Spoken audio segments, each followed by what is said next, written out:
a.m. Mountain Standard Time. At this time, I would like to read a public service announcement as follows. Due to the COVID-19 pandemic and the ability of the virus to spread from person to person, the governor has implemented a number of executive orders directed at controlling spread of the virus by minimizing face-to-face interactions. Public gatherings are strongly discouraged by the CDC, state of Utah, and local health departments since they facilitate face-to-face contact and pose an elevated risk for virus transmission.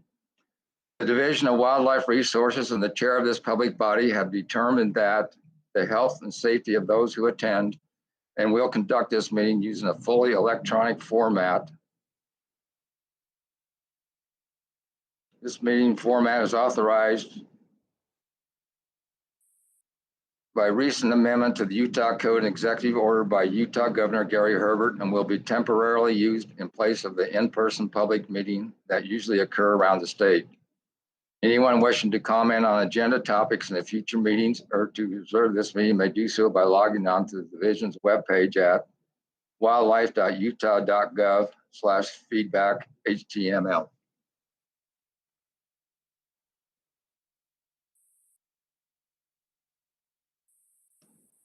With that, I'd like to do a roll call. We'll start with the Wildlife Board first. Kevin Albrecht. Here. Carl Hurst. Here. Wade Heaton. Here. Brett Selman. I saw Brett before. Chairman, No, Brett's having some technical issues, but he'll be joining again in just a moment. Okay, yeah, he was online. Donnie Hunter. Here. Randy Dirth. Here. I'd like to now do a roll call for our RAC chairman, Justin Oliver. Here. Dr. Brock McMillan. Here. Braden Richmond. Here. Tricia Hedin. Here. And Brett Previdel. Here.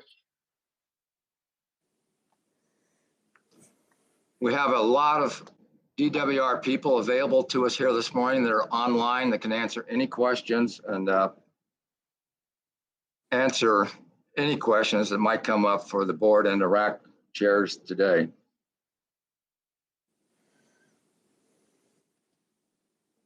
I'd like to thank everybody that submitted all the comments that we received. I mean, there was, close to 300 different comments on the agenda items, and I just want to appreciate everybody. There were numerous that came from out of state. Majority of those were all from in-state. It took a while to read through all of them, but it was very interesting just to make sure that, and we appreciate the public, for doing that process. Now we're dealing, with COVID-19. At this time, I'd like to call for an approval of the agenda.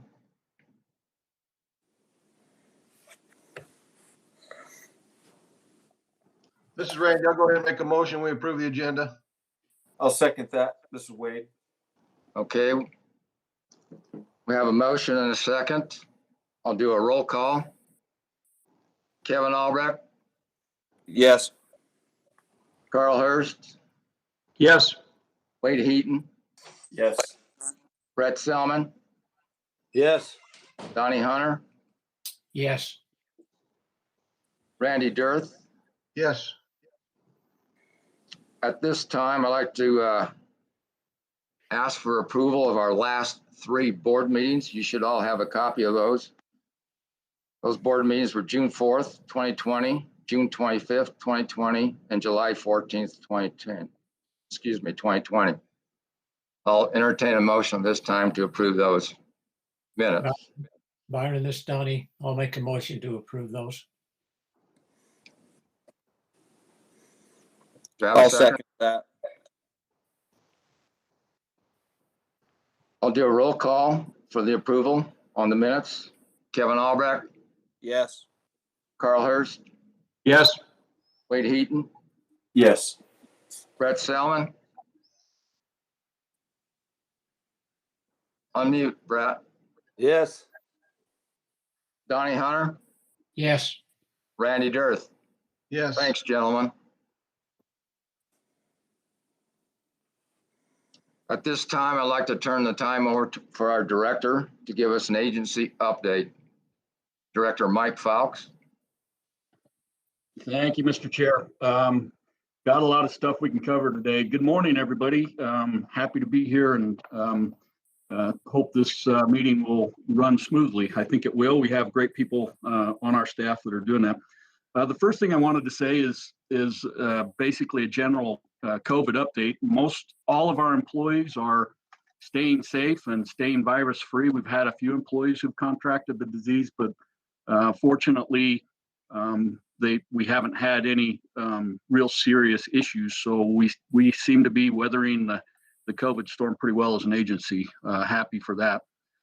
And not only that, employees have continued to perform at a high level during this whole pandemic and continue to get work done for wildlife and for our constituents out there. So that's a really great thing in my mind that we've been able to continue to do business the way we have. I wanted to start off this morning by introducing, with this whole COVID thing, we've had some personnel changes that I haven't recognized. So Tuvo Wood has left the director's office and gone to the law enforcement section, and we have hired Paige Byron, and she's on today. So I'd like her to unmute and introduce her to you all and have her say hi so you all know her. But she'll be taking notes for the board meeting, and she's our new executive secretary in the director's office. So Paige, jump on in.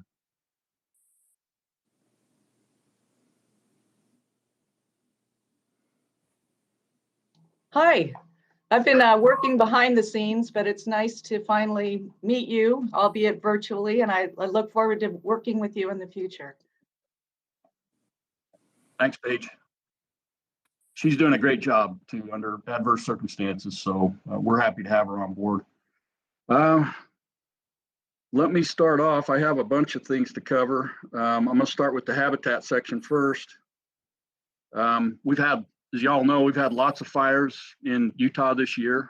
It's shaping up to be similar to 2018 with the number of fires we've had. We've had 1,178 fire starts so far. That's like one a day from every day since April 18th, at least one a day. The biggest has been the Canal Fire, 78,000 acres in Millard County. So what that means is we're gearing up to do fire rehab in a big way because of these fires. So that's the habitat section is working hard on identifying seed mixes and setting up projects and getting after restoration of those fires. So currently there's 238 active habitat projects out there, be treating an estimated 652,000 acres this year, part of the Watershed Restoration Initiative, which obviously we believe is the best restoration program in the United States. So doing great things. We did order target shooting closures on our WMAs in the northern and central region due to the extreme fire risk. Hopefully we'll get some rain and things will temper down with regard to the fire risk. But right now we instituted those closures to target shooting. Another thing I'd like to mention, our WMAs are being loved to death at this point. Everybody wants to get outside, and people are just getting out and inundating our public lands. It's a good thing, but it's a challenge to manage. Let's see, habitat or outreach. We are going to have a presence at the State Fair, which runs the 10th through the 20th of September. We'll have a display up, but our building will be closed. The fish pond will be closed, but we will have a display up that people will be able to walk through. It won't be manned, just to avoid undue contact and risk for our employees, but we will have a presence. September is kokanee month. And again, we're not having any events, but we are posting on social media event or viewing locations for people to go out and enjoy that on their own. Law enforcement. All of our new district officers are in their districts and they're being trained by their field training officers. This is the first time in a very long time we've had a full complement of law enforcement officers out there. So kudos to the law enforcement section for getting hired and getting them trained up and getting those slots filled. With a lot of people out and about now, we're getting lots more tips from concerned citizens and sportsmen out there. They're leading to some good cases. So that's a downside is we have increased illegal activity. The good thing is we have lots of folks out there that are seeing it and turning it in. So the wildlife section, the migration initiative is close to completing Wildlife Tracker 2.0, which is a database that will have greater capacity to handle the millions of data points that we're collecting in that program, and it'll be much better, much smoother running. So looking forward to that. CWMU applications are under review right now, and those will be presented to the RACs, November RACs and the December board. We were able to put 8 transmitters on sandhill cranes in the southern region and the southeastern region, and this should provide us with some much needed migration data that will help us deal with depredation problems in the future. Please keep in mind that migratory upland species require a HIP number. That's doves, all species of doves, bandtail pigeon. And also remember that ptarmigan and bandtails require a separate free permit to hunt. Bear conflicts are up. It's based on the dry summer we've had, coupled with an increase of use by people in the outdoors. So, but we've been able to keep up with that and haven't had any really catastrophic issues with that. So, but be careful out there. Admin, license sales continue to increase, and the demand for all things hunting and fishing continue to increase and rise. In short, our budget's in very sound shape. We just closed out the 2020 budget and put a little money in the bank, and so we're fiscally sound moving into 2021. Happy about that. Also wanted to give you a reminder that due to COVID, the fall turkey and bobcat permits are only going to be available online this year. So hopefully that's a temporary thing, but just a reminder that those will be only online. And that's all I've got, Mr. Chair, unless there's any questions. Any questions from the board? From the rack chairs? Mike, I want to thank you for that update. You guys are doing a great job. I can't believe the number of fires that we're dealing with at this time. And then also the number of people that are visiting our WMAs. One thing I just want to mention, when we were at WAFA online this year, the state of Colorado has started charging people for access to their WMAs. Instead of these people just coming there, they don't pay anything to, for the maintenance or anything else like that. That's something that I don't know if you guys are looking at that, if that would go through the legislature, but start from the DWR. Byron, we are exploring that after the WAFA meetings. We came back and took a look at that. We have a fee in place through the legislature right now. We're just trying to figure out how to best implement that. Great. Thanks, Mike. And hearing no questions, we'll start with our first agenda item. Agenda item number 5. Mike, you can be up again if you want to give us summarize the public comments that we received on Furbearer and Bobcat harvest, item number 5.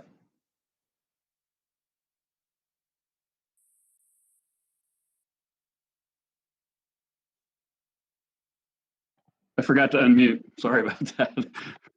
All right, so 2021 Bobcat and Furbearer proposals by Darren. We had 46.09 of the public percent support those proposals. We had 45.22 oppose and 8.7% neutral. So you've all had a chance to read those comments, the individual comments. So I won't delve too much into that, but it was a pretty even split. It looks like 46 to 45 with regard to support.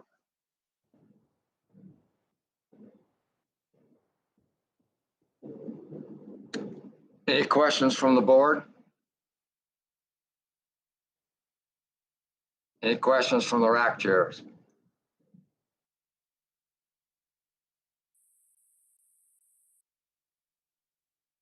All racks accept the DWR's recommendations as presented, and they passed unanimously on this particular item.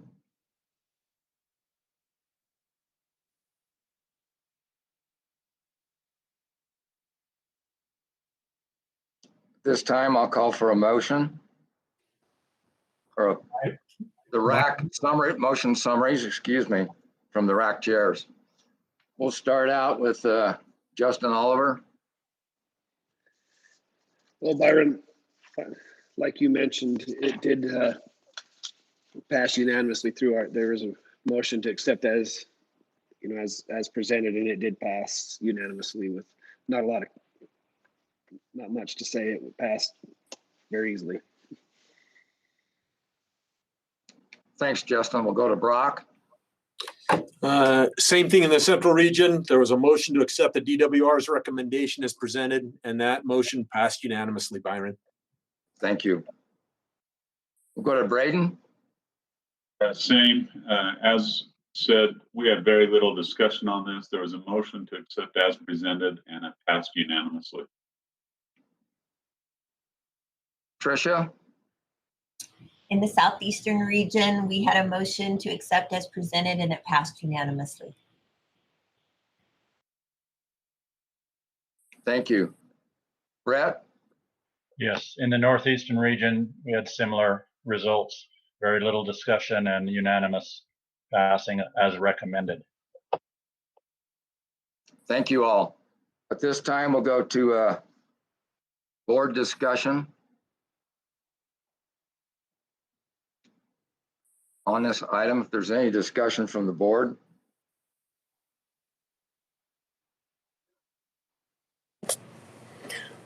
Mr. Chairman, this is Wade. I would move that we accept Furbearer and Bobcat harvest recommendations as presented. This is Thanks, Randy. Wade. I'll go ahead and second that. Okay, we have a motion and a second.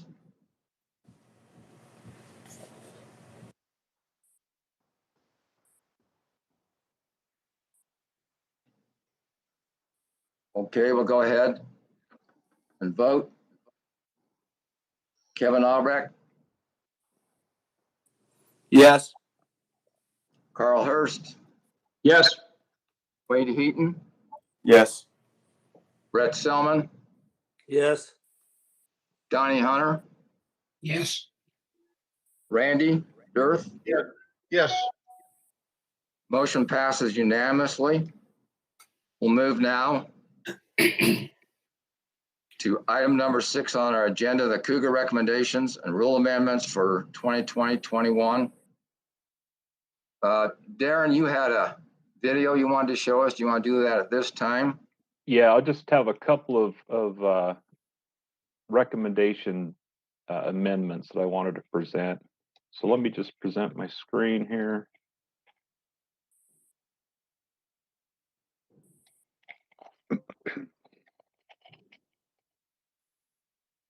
So the first thing, when we were going through the guidebook last week, we noticed that there was an oversight in the presentation. And what we wanted to point out to the board and recommend is we had Mount Dutton as a year-round split season. So once that opens as a harvest objective unit following the limited entry season, that run through the beginning of the season next year. Paunsaugunt was in that category last year, and we just missed that one in the slide. So we want to recommend that Paunsaugunt remain open after the split unit throughout the rest of the season.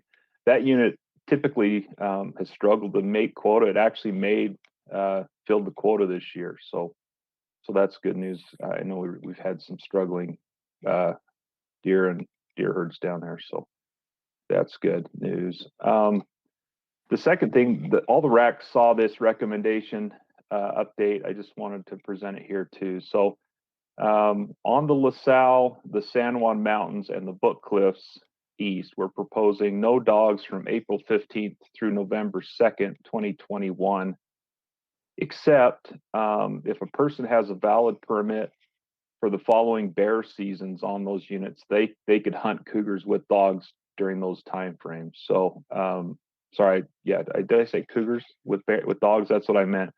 So if you have a spring limited entry bear permit, a fall limited entry bear permit, a multi-season limited entry bear permit, or a bear permit to pursue during those seasons, you could also pursue and or hunt cougars on those units. The reason we're recommending this is, if you remember when we brought the bear stuff around, we've had some concerns down there with just a lot of people on that mountain especially during the spring bear hunt, and officers have had some difficulty this spring. They have people that are there with dogs, don't have bear permits, and are chasing lions, and sometimes it's hard to tease that out. And it actually was kind of running counter to what we were trying to do with restricting use during that time frame. So that's the reason for the recommendation. The change here is to allow people with bear permits to go ahead and hunt down there. And that's all I have, Mr. Chairman. Any questions from the board members? Any questions from the RAC?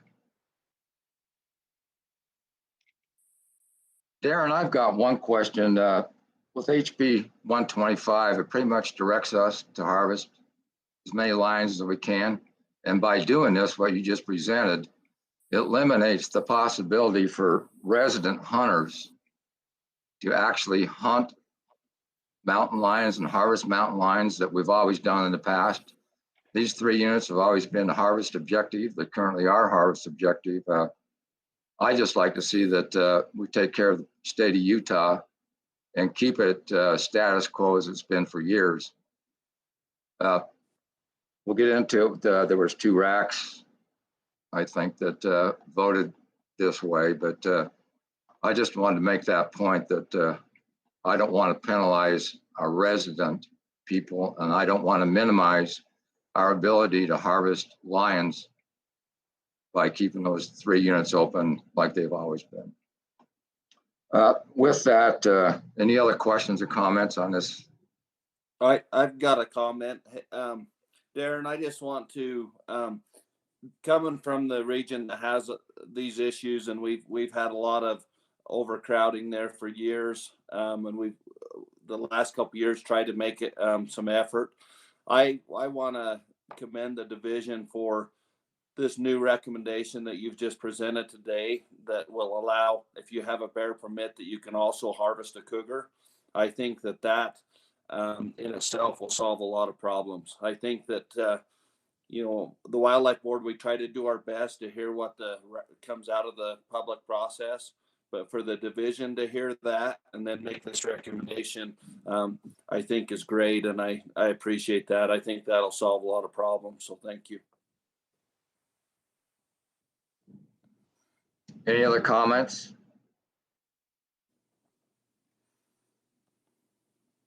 With that, we'll go to Director Fowlks to summarize the public comments received. Thank you, Mr. Chair.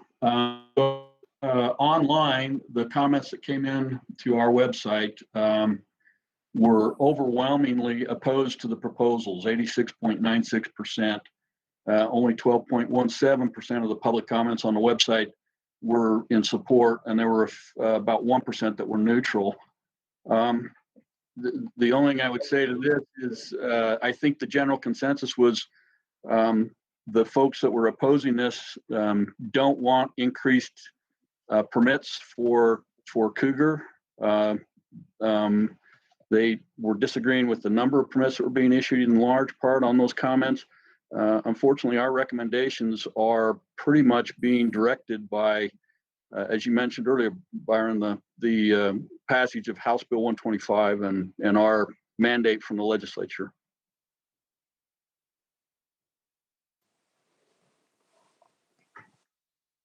Thanks, Mike. Any questions from the board or the director? This is Brett Selman. I have one. I assessed those comments, and if you took out the non-resident comments on those, then it was only, well, it took it down to 64% in opposition. So I think that would be a good thing to make note of. Mr. Chairman, I also have a comment. This is Wade for the director, a question. I couldn't find the total number. We have the percent, but I couldn't find the total number of comments that we had for this agenda item. Do you have that number? I think it was 147, Wade. Okay, thank you. Yeah, it was roughly half the comments we received, so. Yeah. For all of the items. But on those comments, it was for both Furbearer and Cougar at the same time. Majority of those were in favor of the Bobcat recommendations. Any questions from the rack chairs?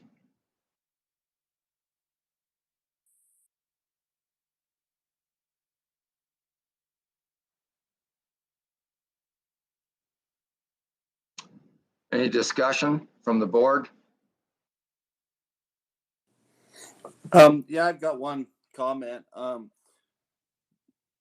would like to ask Dustin Mitchell if he's on. From my information I could find, I think there was only one lion harvested from those dates that we're talking about, from April 15th to November. I just wanted to see if he was on to see if that's correct.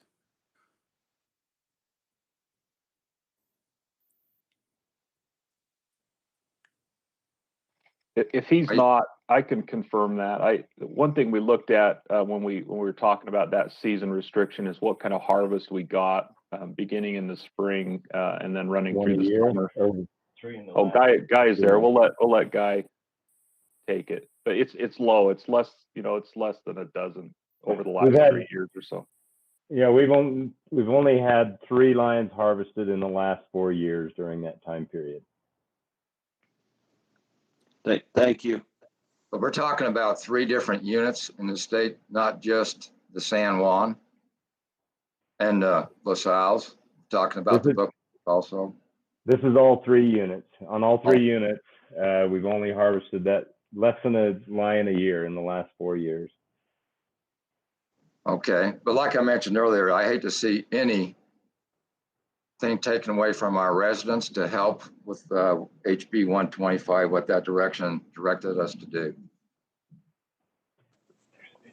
I agree with Byron, but I think our overarching goal has been to eliminate some loopholes down there with issues that we have. And I think with less than 1 lion a year being harvested, if we can cut some of those loopholes, we really make some headway in maintaining houndsmen as a tool. And so for my vote, I think that we're able to reduce some conflict, and I think it's a positive effort.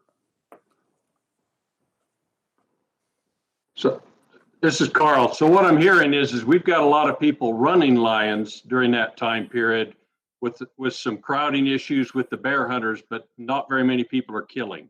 Is that, am I correct in my understanding?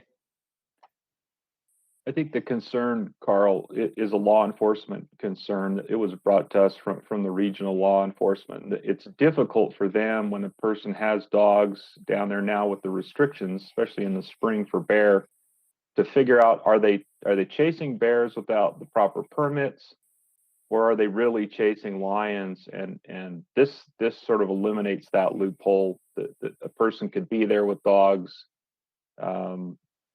chasing lions, quote unquote, and actually be running bears. It's just really tough for them to make a case. This way it kind of draws a clear line. So that was the impetus behind the recommendation. Thank you. And I'll add to that, Carl.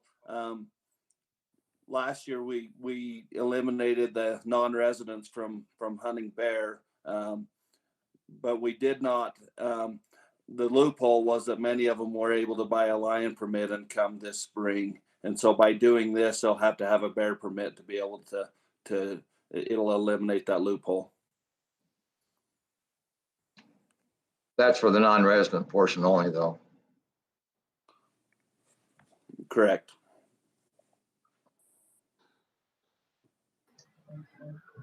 We could answer information. Yeah, I haven't heard for the RAC summaries yet. Can we get the RAC chairs to do their summaries?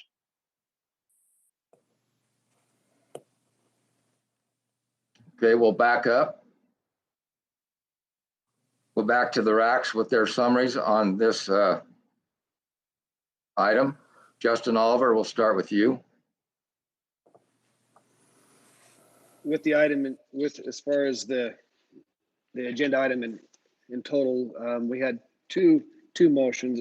First, we had a motion that, and I'll just read it right from the paper. It says, I move that we ban the taking of collared cougars with the exception of spot and stock, clarifying this would not affect the taking of depredating animals.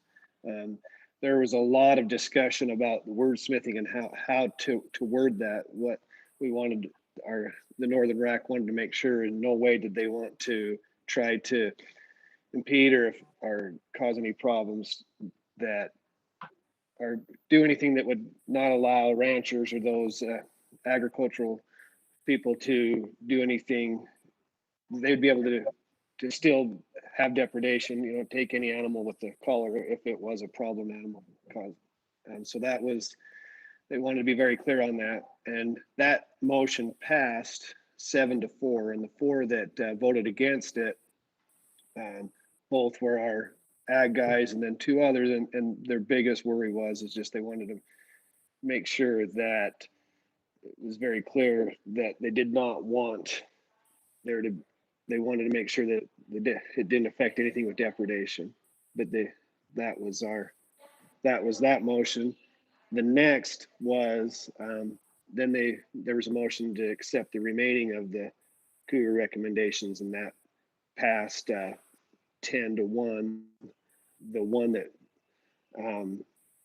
voted against it, she was concerned about the taking of two cougars, and I should have wrote the notes down better on that one, but I think you're familiar with that part of it, and that's how their Northern RAC went. Thanks, Justin. We'll go to Brock. Thanks, Byron. The Central Region had a couple of motions. The first motion was to accept the DWR's amended recommendation to allow Cougars pursuit and harvest on those 3 southeastern units if they had a valid bear pursuit tag, and that motion passed unanimously. There was a second motion with the new spot and stock tags that are now going to be available. There was a motion to recommend that obtaining one of those tags did not affect bonus points in the limited entry draw for Cougar. And that motion, the previous motion passed 7-1. This motion passed unanimously. And then there was a final motion to accept the remainder of the DWR's recommendations as presented. That motion passed 6-2. I will say, relative to the previous RAC report, we did discuss harvest of collared lions, and based on Darren's recommendation that sometimes they really want to know survival, we did not entertain a motion to recommend that. Thanks, Brock. Braden? Yeah, we had a lot of discussion on this.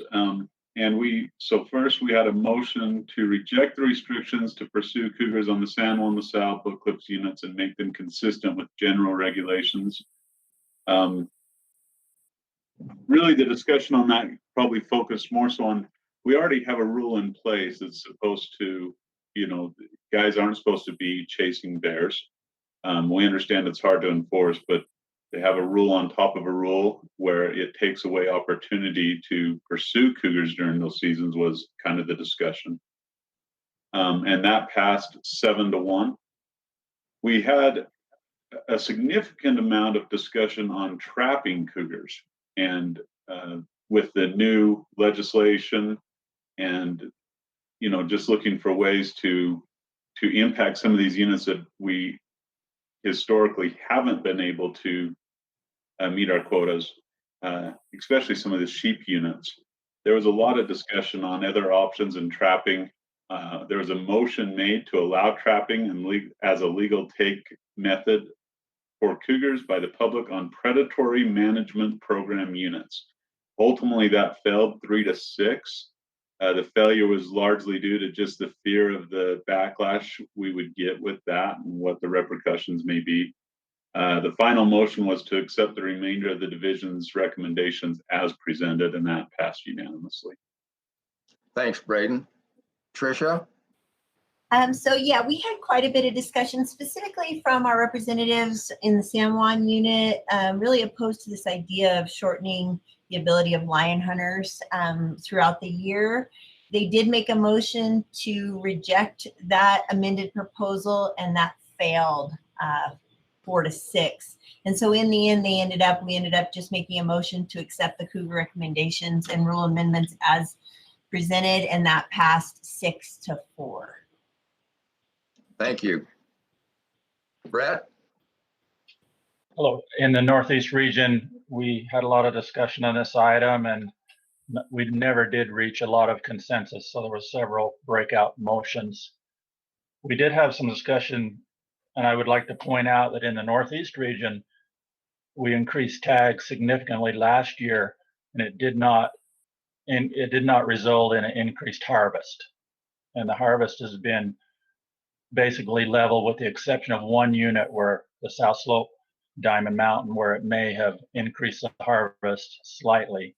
So the weather and other factors of the remoteness in northeastern Utah may not allow increased harvest just because we increased tags.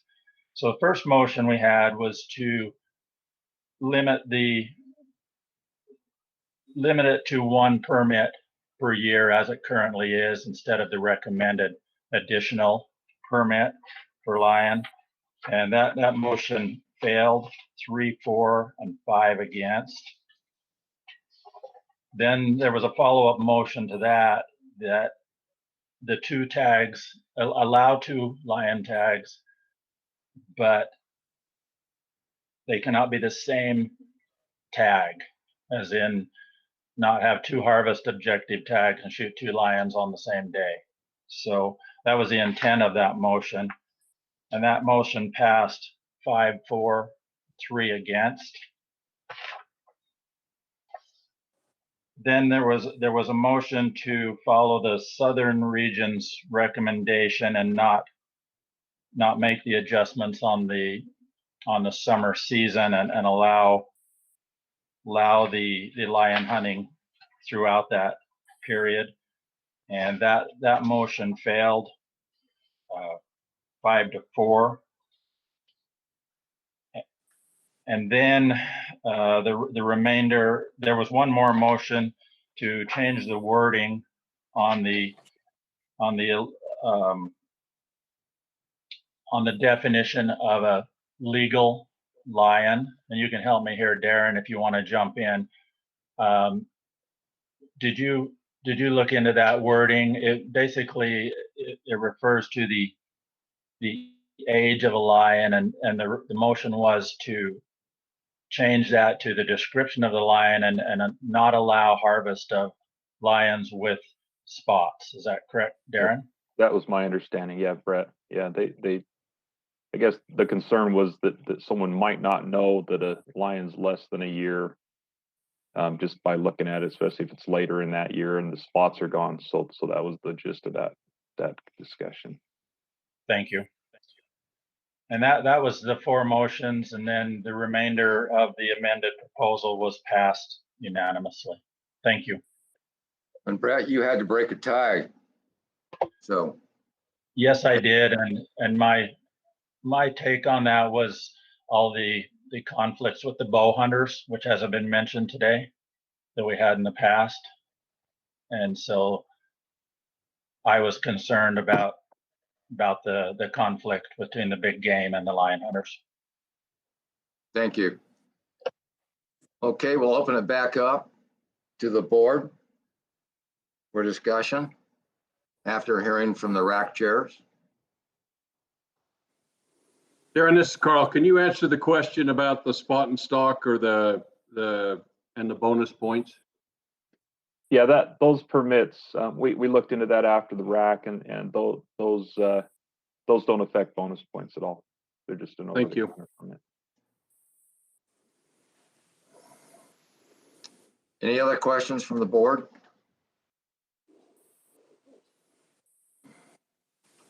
Go ahead and call for a motion on this item.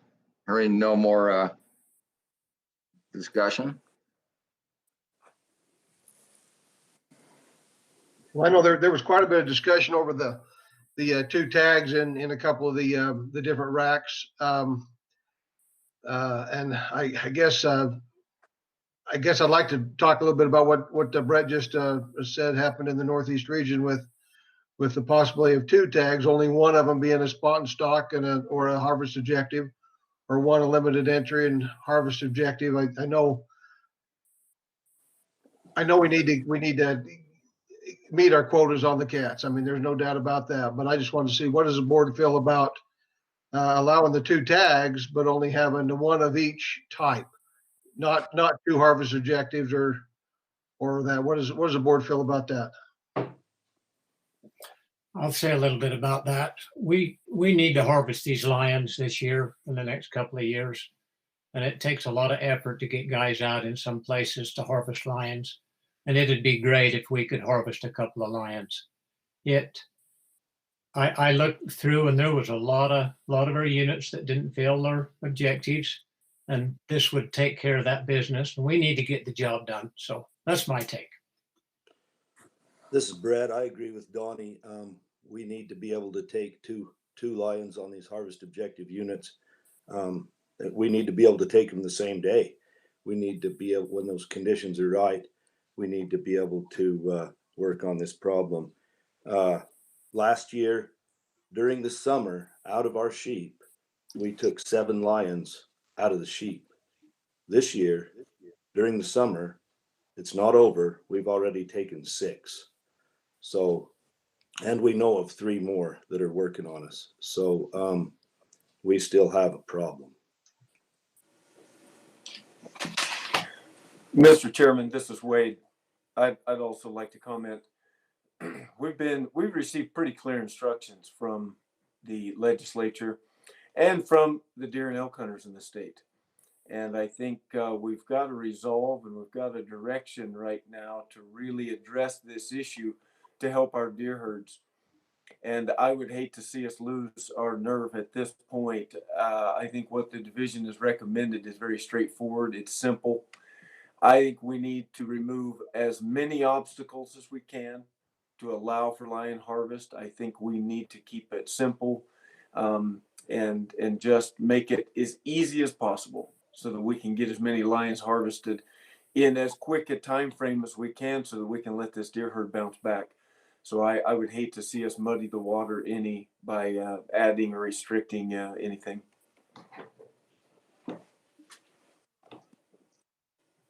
Another topic I'd like to just bring up as a board so we can discuss a little bit is the limited entry. I know we've had a lot of our hound hunters and want to leave two of our units as limited entry. Can we discuss those just a little bit? What's the board's feelings there?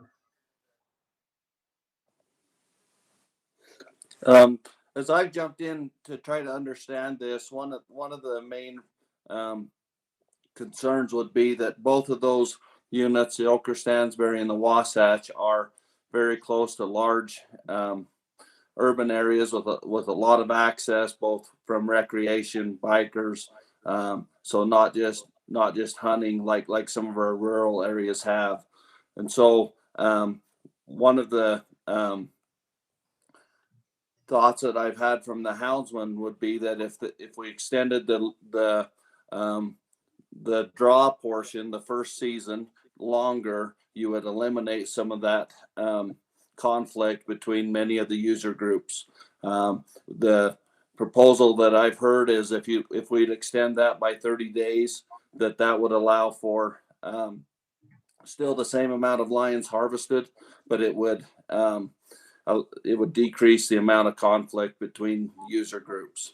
And so that's one of the things that I've had ideas that bring up to me. So that would keep it as presented, a split season where we still have a harvest objective afterwards, but it would just extend the limited entry portion of it an additional 30 days. Correct. I personally can support that. We're talking a pretty congested area up there with a whole lot of trailheads and a lot of people out in the mountains right now, and I'd hate to see any more negativity, I guess, than we need up there. So I could support something like that. But this is Carl. Darren, with that proposal, extend that. Do you think they could still get on and kill? I mean, are we still going to kill the same number of cougars, just avoid some of the congestion? What are your thoughts on that? I'm not totally clear on the units that we're talking about, but I think what it would mean is that most of that harvest would happen with the limited entry season during that prime hunting time. So in winter when lions are trackable. So we might see some reduction, but again, it's hard to say until it happens. But I would suspect that not having those hunters afield earlier would probably impact the amount of take. But again, it might depend on the unit. So I'm not totally clear on that, Kevin. If maybe you could clarify which units we're talking about. So the two units that I had people ask about were the Ochre Stansberry, and I believe it's called the Wasatch Strawberry. A clarification on that, though, it's just the ochre, because we split the ochre and the Stansberry. We need to correct that name. That's how it's got up, for big game, is both mountain ranges, but we split them out last year. So it would be just the ochre and then the Wasatch Stansberry, like you said, Kevin. What, Wasatch Strawberry? Yes. Yeah, in the guidebook, that ochre unit is the Ochre Stansberry East. So yeah, that's something we need to change.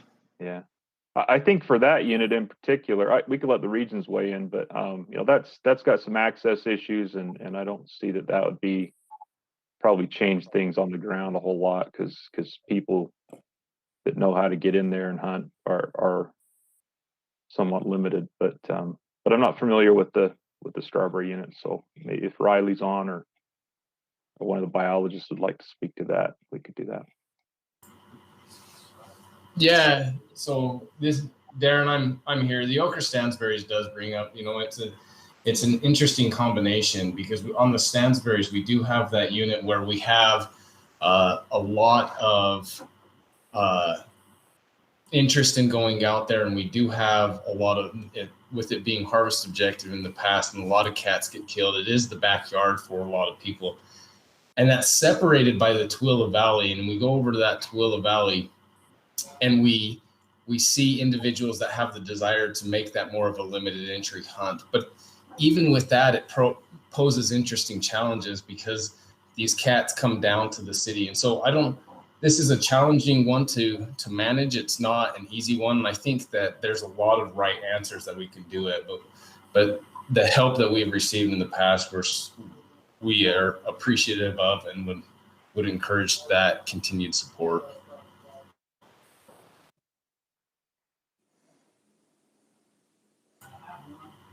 So Riley, would you be in favor of that motion then?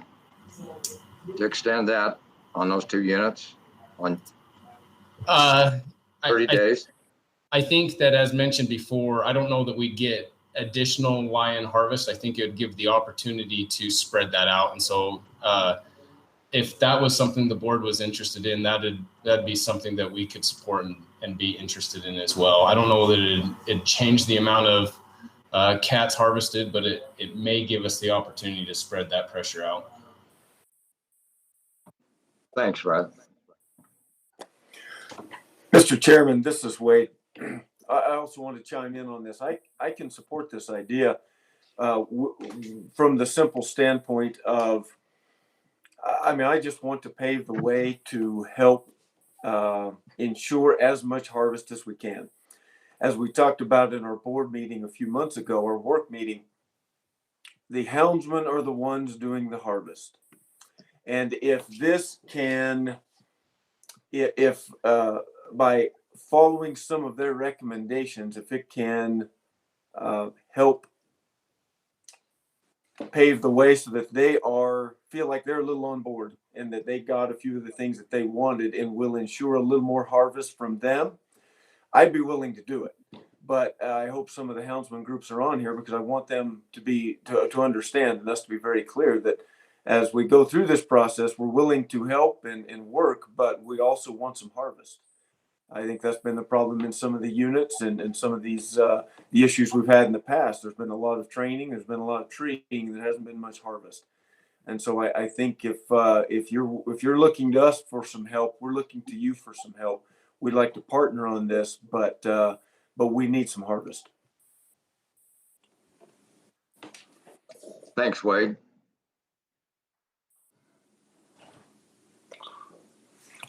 So Any more with comment? that in the discussion, if we're ready on that particular item, I'd be willing to make a motion. Any more discussion? Hearing none, Kevin, go ahead with your motion. I would make a motion that on the Ochre Stansberry East and the Wasatch Strawberry, that the limited entry first season be extended by 30 days.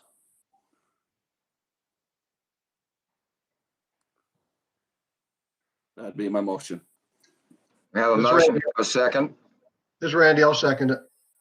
We have a motion and a second. I'll do a roll call.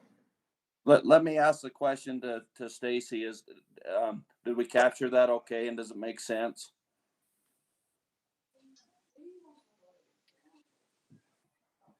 Stacy, did you get Sorry, I that? couldn't find my buttons. Yes, I've got the motion and yes, it's pretty clear. So thank you. Thanks. Okay, with that, we'll do a roll call vote. Kevin Albrecht, Yes. Carl Hurst, Yes. Wade Heaton, Yes. Brett Selman, No. Donnie Hunter, Yes. Randy Dirth, Yes. we have 5 in favor and 1 against. Brett, you want to give us your reasoning for your? I just think that it's complicating it and kind of muddying the waters. I think the division has looked over all these proposals and all these areas, and I just think it goes against what we're trying to do. All right, thank you. Motion passes 5-1.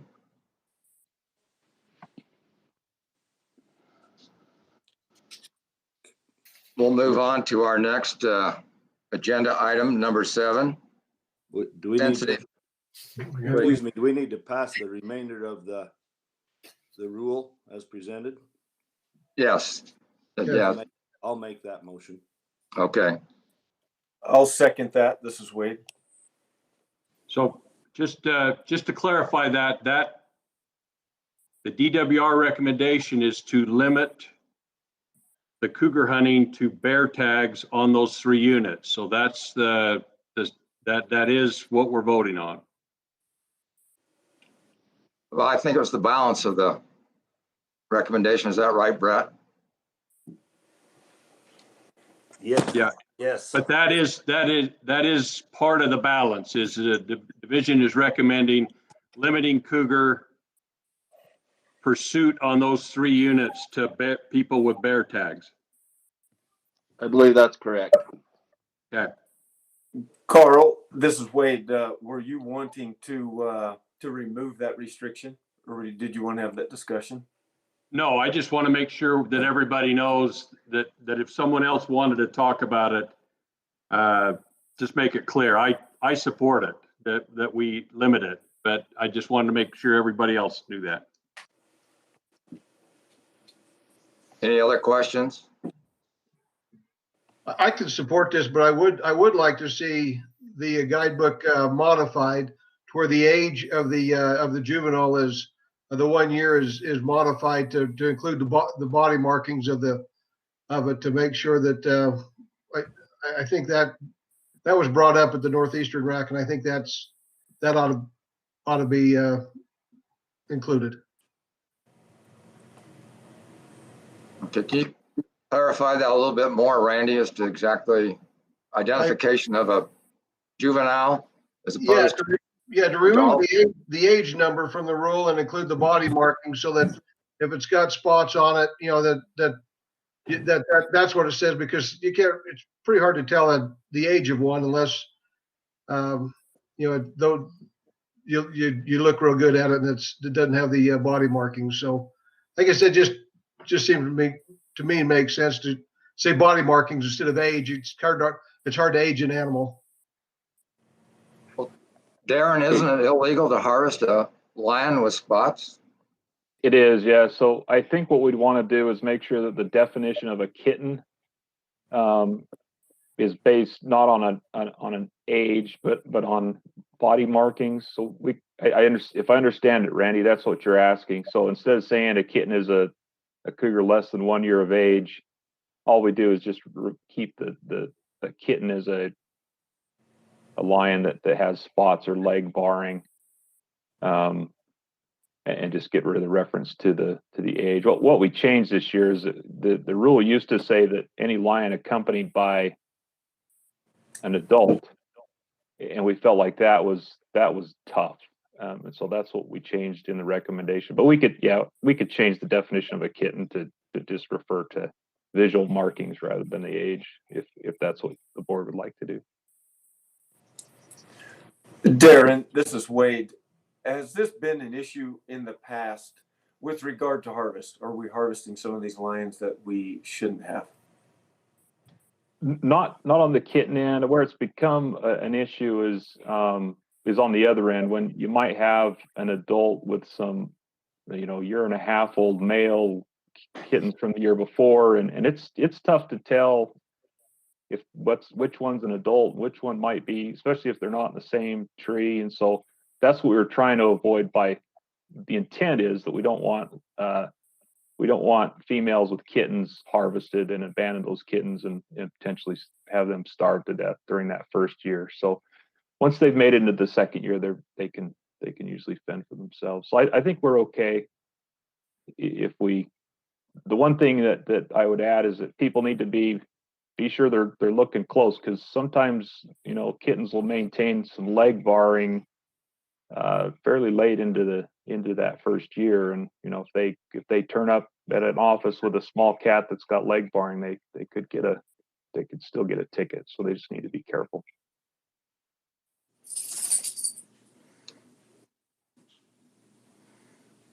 Any other questions from the board? We have a motion from Brett, and Randy, you're asking for an amendment to the motion. Is that correct? Brett, is that something that you would amend your motion to include that, or? Yeah, that's fine with me. To me, the rules have always been pretty clear on what a kitten was and what it wasn't. But yeah, if that helps someone, that's fine. Comments?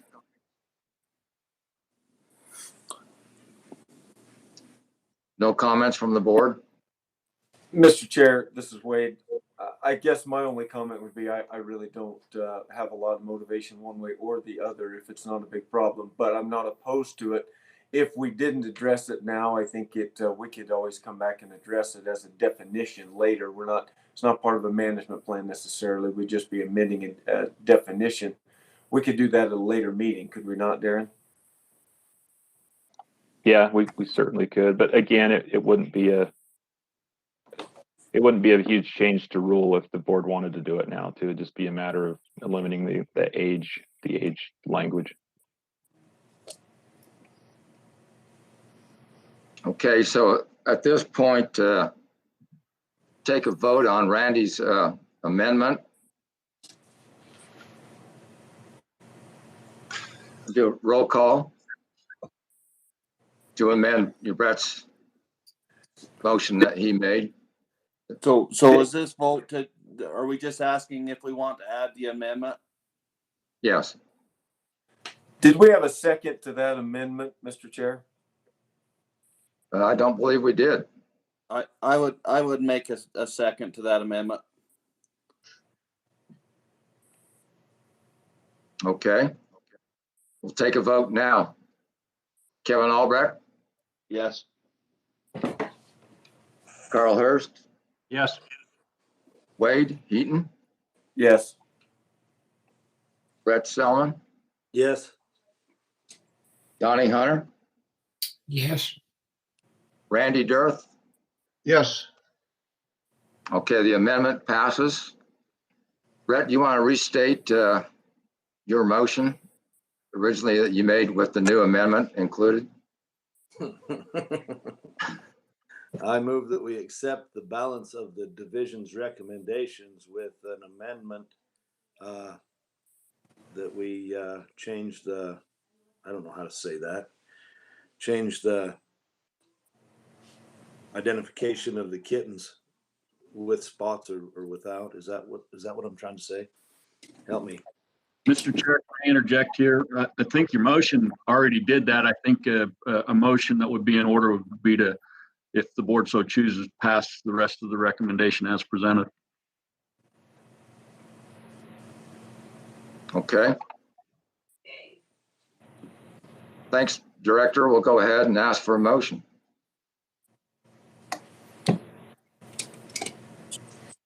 So the motion's there. We probably just need to vote on it. Do a roll call. Kevin, Yes. Carl Hurst, Yes. Wade Heaton, Yes. Brett Selman, Yes. Donnie Hunter, Yes. Randy Dirth. Yes. Motion passes unanimous.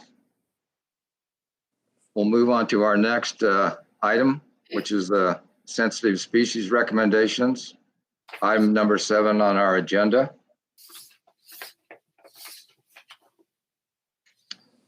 Director, would you like to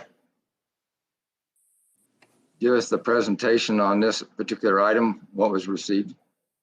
Did you, Mr. Chair, did you say sensitive species? I have one other in front of that. The 2021 Expo permit allocation, but I can certainly give you the. No, on my agenda, it's agenda item number 7 after the Cougar rule, it's number 6. I'm not looking at the agenda. I'm just looking at the order of the comments. But let me give you the sensitive species designation comments. So we had 74.19% opposed to this change. 19.35% were neutral, and only 6.45% were in. Virtually all of the opposition revolved around bison and bighorn sheep. So I think I'd like to have, if the chair would allow, I would like to have Kim Hersey speak to those comments and potential remedy. Good morning, everyone. That's a good idea. Go ahead, Kim. Okay, thank you very much. So we made the draft sensitive species designations based, purely on a biological basis, looking at what past population sizes were and, threats and declines. And the division posted this draft list on our website with the instructions to comment before the Sensitive Species Advisory Committee to review those. And the Sensitive Species Advisory Committee has representatives from the Governor's Public Land Office, Division of Natural Resources Administration, Water Resources, Oil, Gas, and Mining, and others. And there were no comments at that time, and it passed through that committee. It was then posted for the review for this meeting, and we received lots of comments regarding bighorn sheep and bison and concerns that include having a sensitive species designation for those species could have unintended consequences for those producers. After reviewing those comments, the division would support removing those 2 species from the proposed list due to the fact that, both of those species have management plans in place for them that we're following to ensure their conservation and management. And both species also have stable funding sources that the division can use for their management. Any questions from the board? For Kim?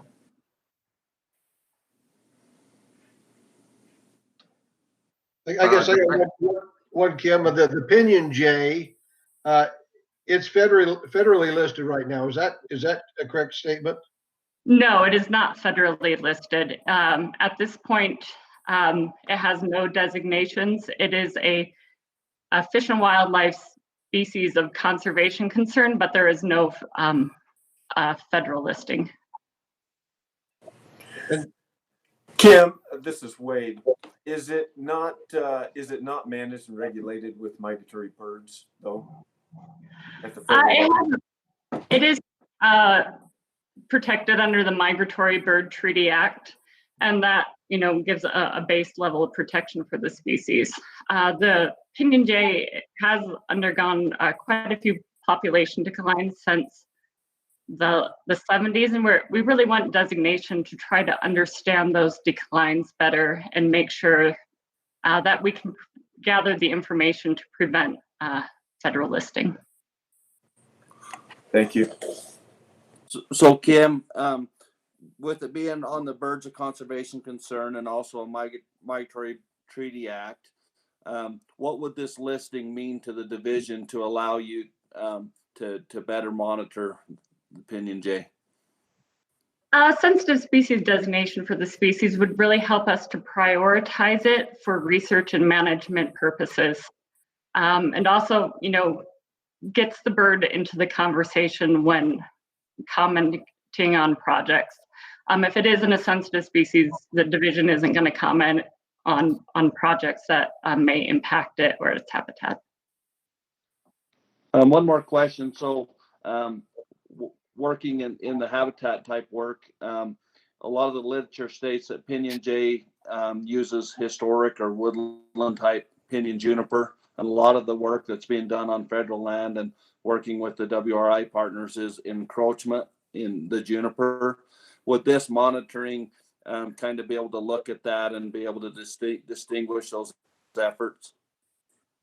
And that's one of the goals of the work that we're doing. We're putting together a big research project that includes the Watershed Restoration Initiative, BLM, and Fish and Wildlife Service to try to better understand those habitat associations. We know Pinion Jays have declined over a period of time where we actually have, this encroaching Pinion juniper habitat. So there seems to be a mismatch there, and we really want to understand that better. Also look at Pinion Jay movements and what could be the impact from some of these management activities so that we're doing the right things. Thanks. Any other questions for Kim? Director, could you summarize the public comments for us again on this item? Sure, Mr. Chair. Again, overwhelming opposition, largely based on, you all had a chance to go through those comments. I would say over 90% of the comments were talking about bison and bighorn sheep. Thank you. Any questions from the board? Any questions from the rack chairs?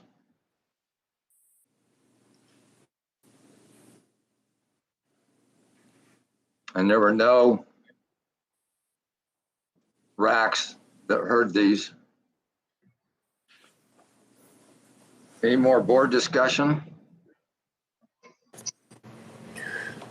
Mr. Chairman, this is Wade. I do have some discussion here. I'll be honest, the more I have looked into this, the more I've tried to learn about it and get familiar with it, the more I'm concerned about it. I was fine with this. I know this is the way we've done it, and this is just kind of this is what we've done. But I am concerned, and outside of, I think it's been delineated pretty well about the concerns with the bison and the bighorns. I think that's kind of a no-brainer. We remove that. But I've got kind of an overarching concern, two of them, actually. Number one is, and I don't want to be one of those, one of the crazy, the sky is falling and we've got to stay away from the ESA. I don't want to be that, because I think there is some real wisdom in doing this, in monitoring, in keeping track of these species. But in southern Utah, we have been burned a few times. I watched in the last few decades, more than 50% of the families in my county have lost their industry and lost their employment because of the spotted owl, which is also currently on that list. And so even though we say there is no regulatory authority and this does not change the game with regard to these species, I think we would all be foolish if we don't consider the idea that this is the first step. There have been significant private property rights taken away with desert tortoises, and I won't even go into the list. We all know the list, but this is a very scary thing. And so I think we all need to have our antennas go up with regard to this. We're talking about changes to industries, mining, agriculture. This can be a significant problem. So I would hate for us just to raise our hand and say, yes, let's list these because it's the way we've always done it. This is a first step. And it's a double-edged sword. I agree with what Kim is saying. This puts them on the radar, which could potentially allow for funding. And we certainly don't want these species to start struggling. But that can also be turned right back around. And as the feds look at it and say, well, look, Utah has declared this and designated it as a sensitive species. Well, there must be a problem there. We need to look at it. And by the way, we probably got to put some restrictions on this as well. So it does go both ways. I want us to be wise as we entertain this. But I'll be honest, I think my bigger concern is this, and I apologize for taking so much time, but the process behind this. This has potential devastating effects, and we are the end game. We are the authority. This vote we're about to take will be the end of it. And there are over 20 species that we're about to list. And I don't know anything about 17 or 18 of them. Are they going to become the next desert tortoise? I don't think any of us know. And so I think just a word of caution is that I feel like we've jumped the gun. If I was king with this one, I would say let's go ahead and pass the ones that are already on the list. But let's table the matter of including any additional species simply because I don't know enough about them. And I don't think that's anyone's fault. That's the process. And I certainly don't want to become an expert on each one of them. That's what the committee's job is. But I feel like if we're the ones making this decision, if we're the end authority, we need to know a little more about what we're about to do. And so I would suggest that we table listing these new species and look at it at a future date.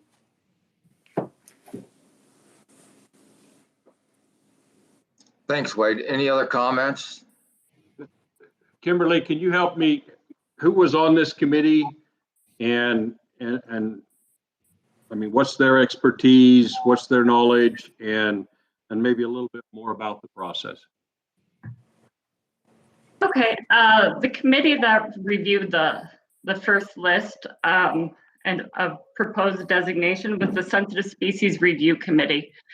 And the goal of that committee was to really bring in some of the voices that aren't traditionally heard through the RAC and board process, including oil, gas, and mining, water resources, and the governor's public land office, who are the ones who are often dealing with these impacts of federal listing.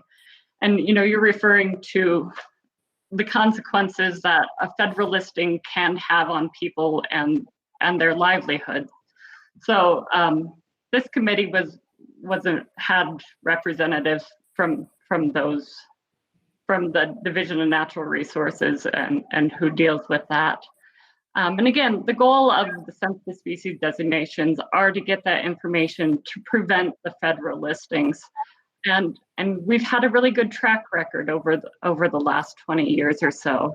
We've had around 20 species petitioned that were on the sensitive species list that have been petitioned for federal listing. And because we've been able to show that we're doing conservation actions for these species, that we're gathering the information to show that some populations just don't warrant that level of federal concern, and that the state is paying attention to and actually actively managing them, we've been able to keep them off the federal list.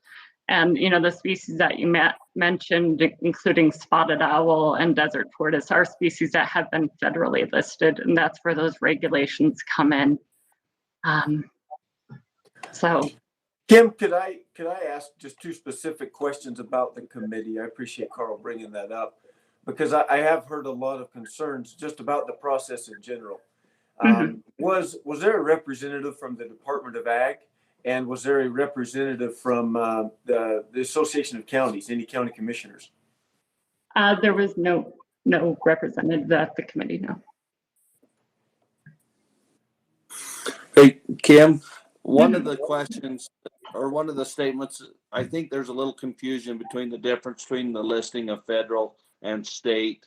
Can you talk a little bit to that, and any maybe an example of a state listed sensitive species that that information was passed on to the Fish and Wildlife Service that helped them in their management? Sure. I think a good example would be looking at the white-tailed prairie dog, which is, found in the Uinta Basin and down, north of the Colorado on the eastern side of the state. This was a species that was first petitioned for listing in 2002.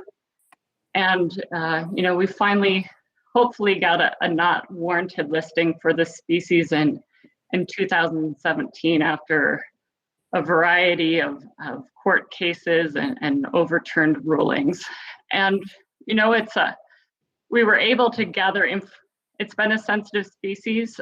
We've been able to gather information on the species that shows populations are stable, even though that there's threats out there on the landscape like plague. Other things like oil and gas development aren't impacting this species, and it doesn't warrant federal listing.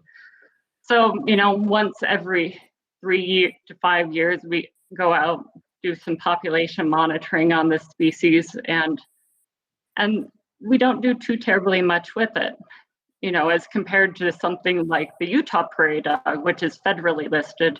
We all know how much regulation and work goes into that species.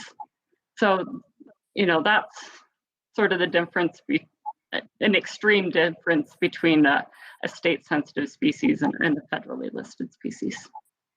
Thank you. So Kimberly, if we don't list these, can the feds just come and list them anyway, or is it a step process? It's not a step process. The federal government is usually petitioned by an outside party, often groups like Center for Biological Diversity or many others. And these petitions go straight to the U.S. Fish and Wildlife Service.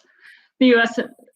Fish and Wildlife Service, when they get these petitions, will then turn to the states to look for information on how they're being managed and whether they warrant federal listing.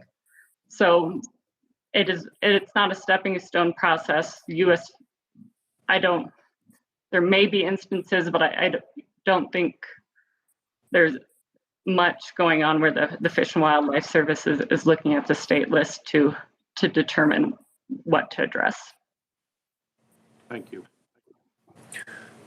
Mr. Chairman, I'd like to jump back in too, because I want Kimberly to know that my concerns do not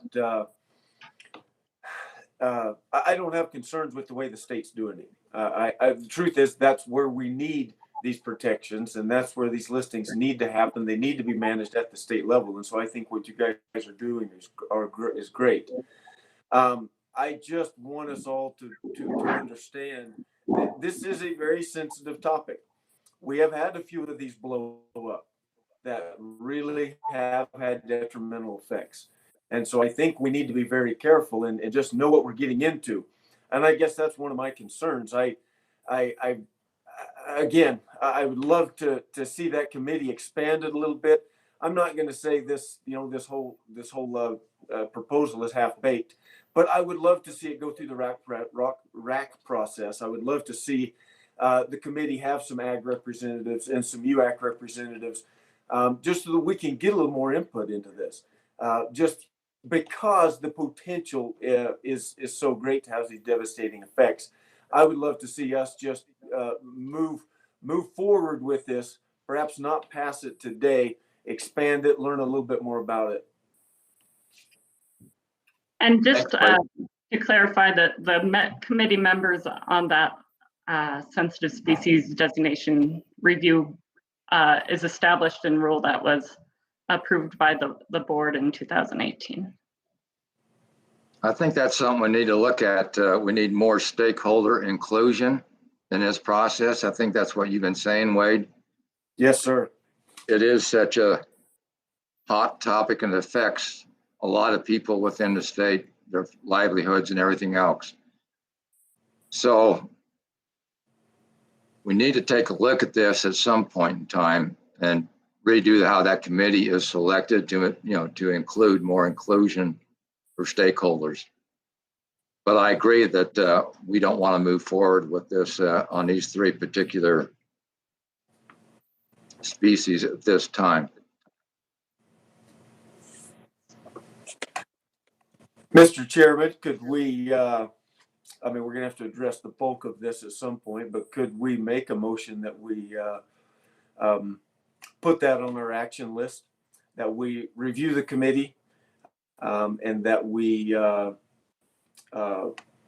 try to learn some more about this process and maybe even move this decision down the road? I recognize we need to make a decision on the proposal itself, but would the board be comfortable doing that? Let me ask the director that question, Wade, and Mike, could you give us a response to Wade's question? So it's a purview of the board to review rules that you establish and the board establishes, and certainly you can have us put it on the action log and have us take a look at it, take a look at the process and make recommendations moving forward. Thank you. Any other questions or comments? I have a question. Why was this not included in the RAC process? So I'll jump in and answer that, Brett. So it wasn't included in the RAC process because the board outlined how this process works, and we followed the rule. And the rule doesn't require it to go to the RAC. So rule requires it to go directly to the board. Okay, I just was curious. And that's something we would include in the action log item. Are there any other comments from the board? Mr. Chairman, sorry, I know I've talked too much on this, but I do think, and I understand what Director Fowlks is saying, and I'm sure there was some wisdom from a prior board that decided to go that route, but I have received, and I suspect all the board members have received, significant input from a lot of county commissioners, from the Farm Bureau, from the ag community, and from these other industries. I do think maybe that was a little short-sighted to circumvent the process. I would, for one, like to see this go back through the RAC. I would like to get more input from those stakeholders and those people that could potentially be affected by this.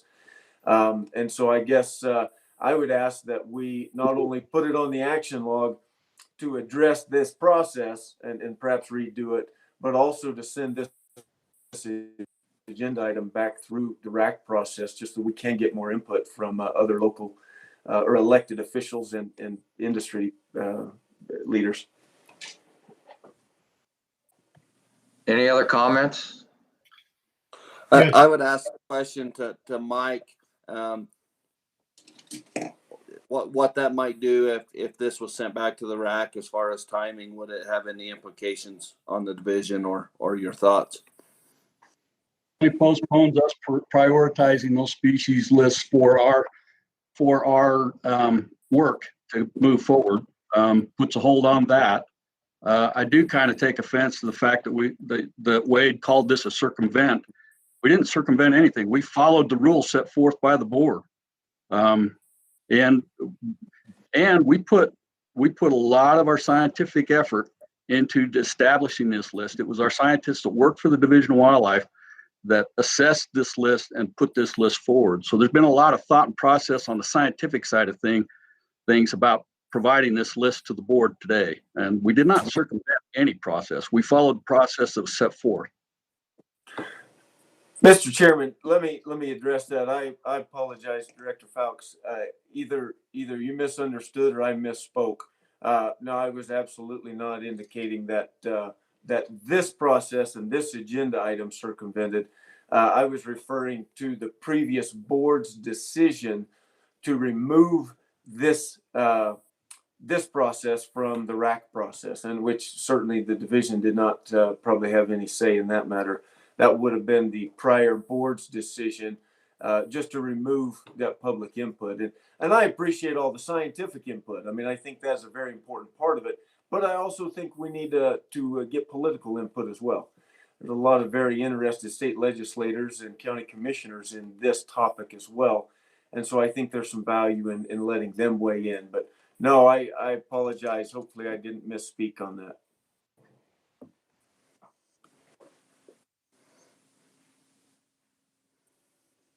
Any other comments from the board? Yeah, this is Donnie, Chairman.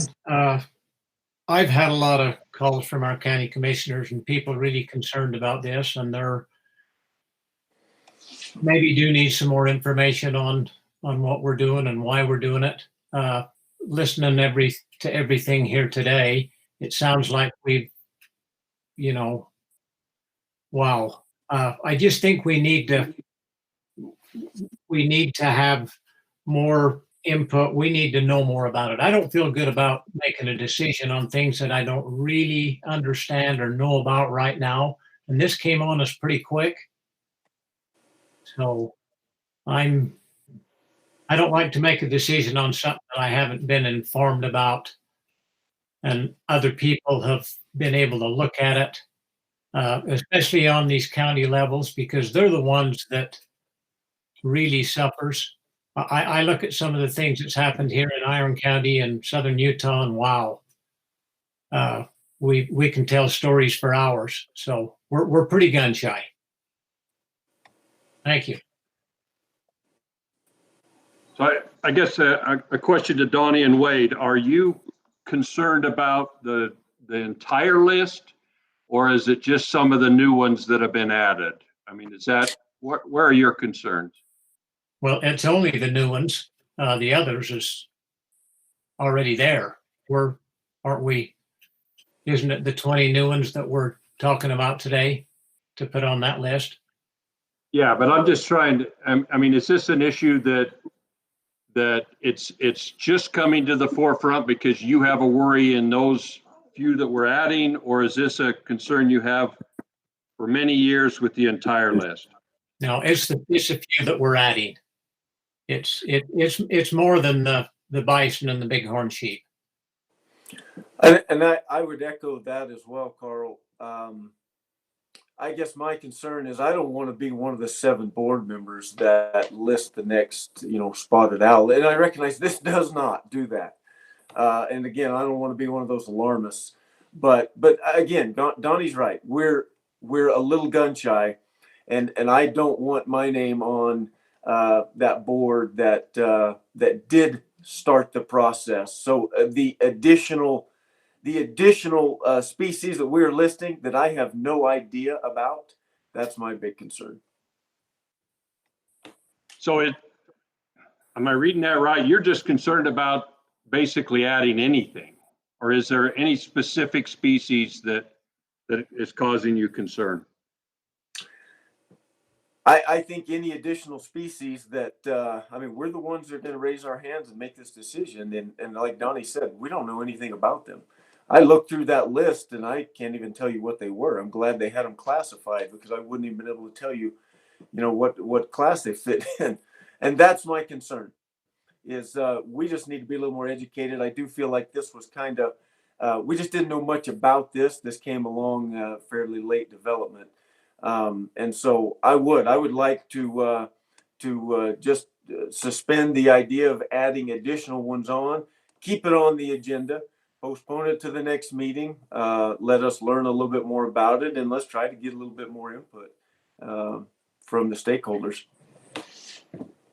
Yeah, just as an example, we've got that Brian head snail that you're wanting to put on that list. That's 40 miles from me, and I've never heard about it. So we just need to be better and more informed and educated on what's going on. Kim, are we under any deadline to make a decision? Not that I know of. I don't know otherwise. Thank you. Director, could we, I mean, if we could arrange an education class for us, we spent some time learning a lot about mule deer, maybe a couple hours where these species could be introduced to us. It might raise more concerns, it might alleviate some concerns, but at least we would feel better educated on these species. It absolutely may not alleviate, some of the folks that are just never going to support adding it, but I think we'd all feel better if we were a little bit more educated on these. That's we can. Go ahead, Brett. Yeah, that's exactly what I was going to say. We went and had that work session 6 weeks ago or so, and man, I thoroughly enjoyed that because we learned so much, and I would enjoy learning more about this process as well. Stacy, do we have any openings that we could use for another work session for the board to discuss this topic? Chairman, are you considering an in-person meeting like you did in June or a virtual meeting? I would recommend, like we did in June, a personal meeting myself. But it's up to the board to make that decision, and we'll wait till we get a motion on this. And I'm good either way. Just it's tremendously easier to do it online, but I'm good either way to do it. But I understand the fears, and I would love to be more informed, and I believe other people would also. I agree with Carl as well, Mr. Chairman. I wouldn't, I don't care either way, however we do it.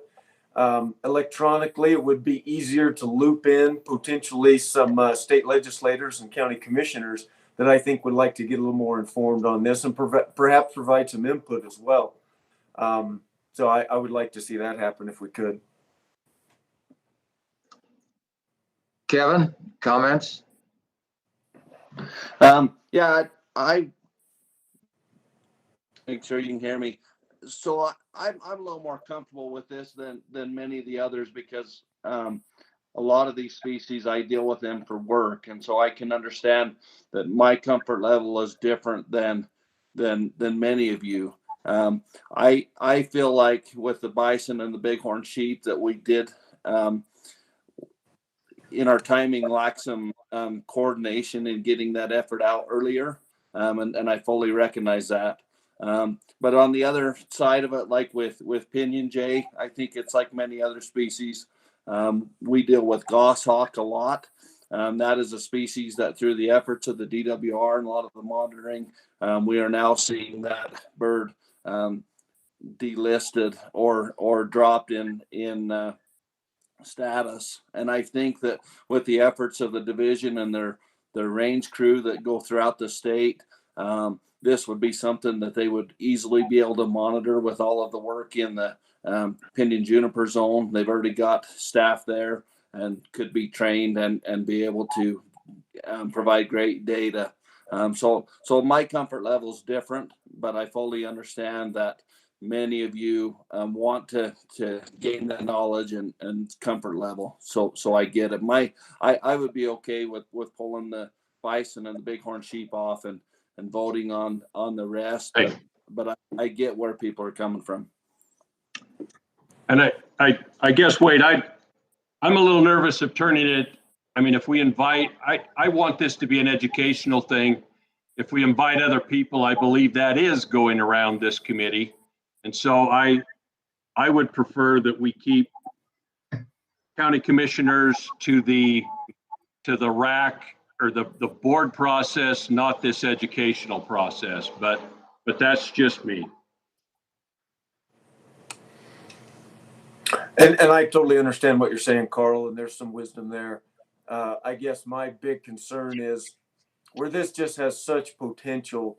I do love looping in elected officials. And even though I get the idea that you start involving politicians and it can create that circus environment, I do think there's some value there because this may be a little bigger than where we're at right now. But I think you're right. I think we could go either way. And I mean, I want the input, but this I would rather have. I think the input can come a different way. And I think you could be a really good conduit for those folks to get the information to this. But I really just want to learn about the species. So, but I may be alone on that. No, you're not alone. And I guess my feeling is if we have a training session where we get to learn about some of these things that we're not familiar with, they can video it, they can watch it, they can watch the same thing we're hearing and get more comfortable that way too, and then talk to us afterwards if they need to. I'm not sure that we want to have a big group of people on the during our training session meeting. I can support that. Sure. Okay, I haven't heard from Brett and Donnie. I can support that too, Chairman. We need the training session with just the board. Brett, you want to comment? Yeah, I'm every comment I've had, somebody else says. So yeah, I agree that we need the training, and I think it's a great idea to be able to share that with whoever, though they might not be involved in the meeting itself. Mr. Chair, would it be okay? I'd like to hear the director's thoughts on this training and work session and what his feeling that might look like. Kevin, let me make my comments first, then I'll ask Mike to summarize this for us, because thank you. What we're looking at is a two-part process here. We start out with a training program, and then once we are all trained, it'd just be the board members, just like our last training, just for the board. And then after that, we would go back out to the public for public comment through the RAC process so that everybody would be informed. Anyway, that's just my comments on this proposal going forth right now. So, Director, Yeah,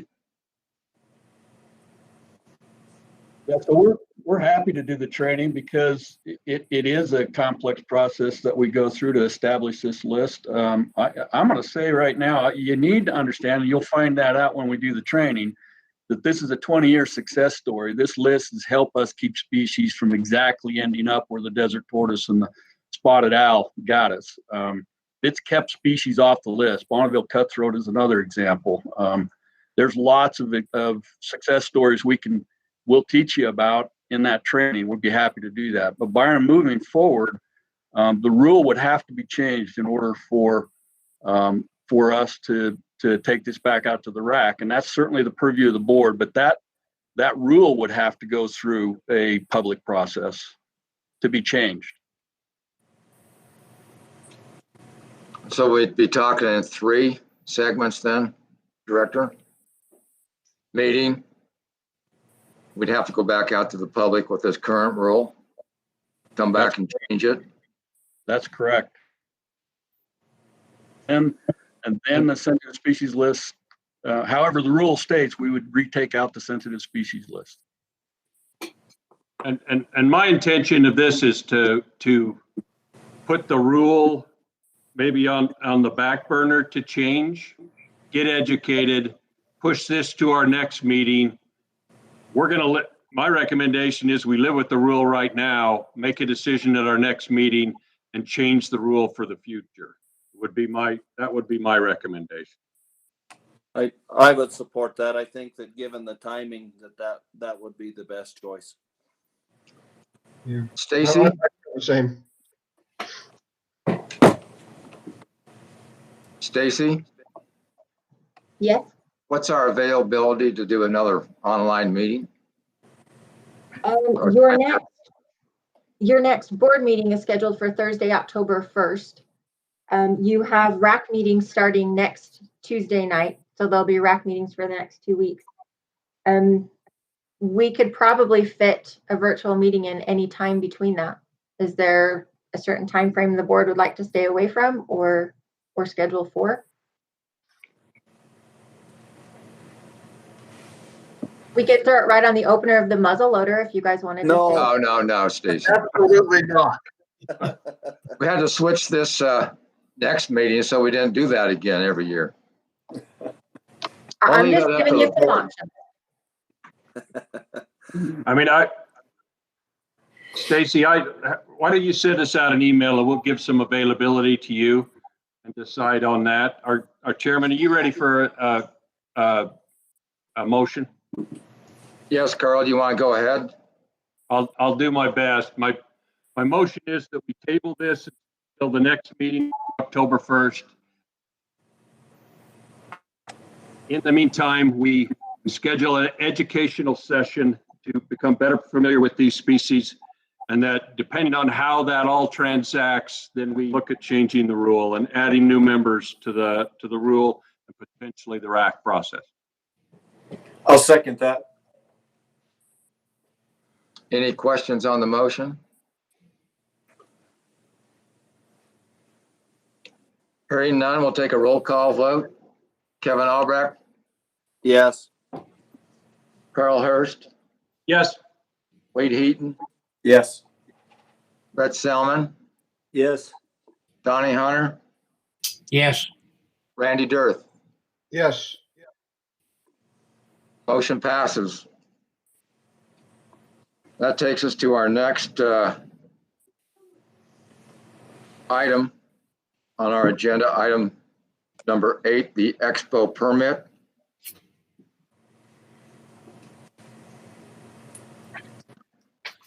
Mike, are you ready to?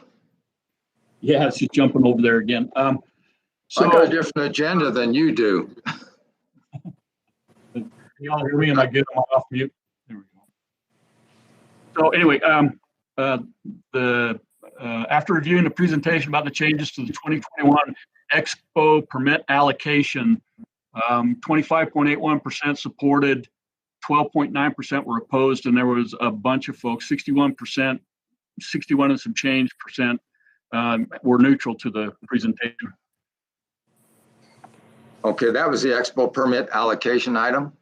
Yes. That's item number 10 on my agenda. Stacy?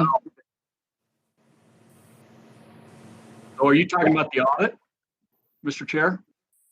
Well, I'm just going by the permit audit is item number 8 on the agenda. It came after sensitive species, which was number 7. Okay, I think the issue we're having here, Chairman, is the order that the videos were placed on the website was not the order of the agenda, which is why Director Fowlks has a different order in front of him. So we will get that fixed for next month's meetings. But for right now, Director Fowlks, it is Kenny Johnson's Expo permit audit. Okay, I'm sorry about that. I can't have the agenda and the public comment and the thing open at the same time, so I'm struggling a bit. Anyway, viewing the presentation of the 2020 Expo audit, 32.26 supported. There were no one opposed, and 67.74 had no opinion.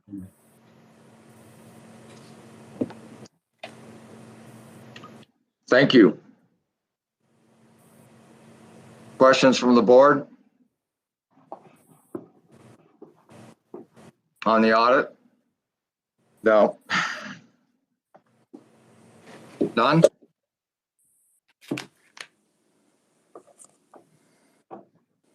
No, Any it's questions? it's not a question, but it's just a statement. I think they're doing a tremendous job in this audit, and the organizations that work with this expo have taken great steps to make it very clear what this money's going to, telling a better conservation story than we did a few years back. And so I appreciate Kenny, the adaptions his department or section has made, as well as the organization involved in this. I think they're doing a really good job. Thanks, Carl. Anybody else comment on the Mr. audit? Chairman, sorry, this is Wade. I just wanted to echo what Carl had just said. One of the criticisms of this program in the past have been transparency, and just hats off to everyone that has been a part of it recently. It really is different. And I think you have seen the public sentiment change because of that. They've done such a good job of being transparent in these audits. Anyway, wonderful job to everybody. Thank you.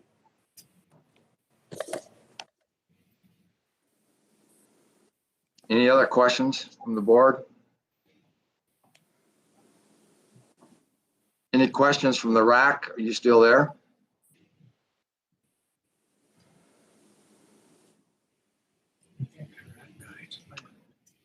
Kenny, I can see your face there. Is there anything you want to talk to us and tell us? I think this program is more important now with all the fires and stuff we're looking at and all the money that it generates to go back to help, take care of all those fires and, try to make things like they were before prior to the fire. So all these habitat projects are being done and stuff like that. The money is being well spent. So you just want to give us a couple of comments, Kenny? Absolutely. Thanks, Byron. I appreciate the kind words. We've got a lot of good staff here that kind of help us oversee and take care of these audits and make sure the funds are used how they're supposed to appropriately and transparently. And so it's a testament to the board process. I mean, it's helped us create a better product, and we like where it's at right now. We think it's obviously heading in a great direction. And so, the whole entire, Expo component, it does what it was designed to do, bring a big convention to Utah and generate some funds for conservation. And then, the ancillary things are bringing friends and family together to kind of celebrate conservation and spend some time worrying about the future of wildlife, which I think is why we're all here. So no, kudos to you guys and appreciate the kind words today. Thanks, Kenny. Any other questions or comments from the board? Chairman, this is Randy. I'll go ahead and make a motion that we approve the Expo permit audit as presented. Thanks, Randy. Do I have a second? I'll second that, Chairman. I have a Donnie. second from Donnie. Yes. Any discussion on the motion?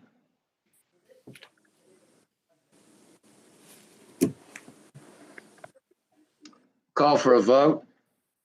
Kevin Albrecht, Yes. Carl Hurst, Yes. Wade Heaton, Yes. Brett Selman, Yes. Donnie Hunter, Yes. Randy Dirth. Yes. Okay, Kenny. Brings us down to item number 8, which is the Expo permit audit. Director, you want to give us the... Should be 9, Byron. Yeah, I missed my X. Expo The Expo contract, excuse me. Director. Okay, let me bring that up. So, public comment on the Expo contract extension, 19.35% supported, 12.9% were opposed, and the vast majority, 67.74%, were neutral. So, majority of the folks who weighed in supported it. Thank you. Any questions from the board?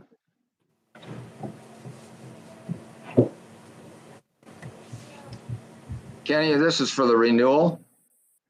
Correct, Byron. So this renews the contract for an additional 5 years after 2021. Yeah. The process was it's a joint decision between the division, the wildlife board, and then it goes up to state purchasing for their final approval. And yeah, this would renew it for an additional 5 years. Questions from the board? I guess the only question, this is Carl, the only question I've got is anybody expressed any interest in wanting to take over this? I have put some questions out there and haven't got any answers back.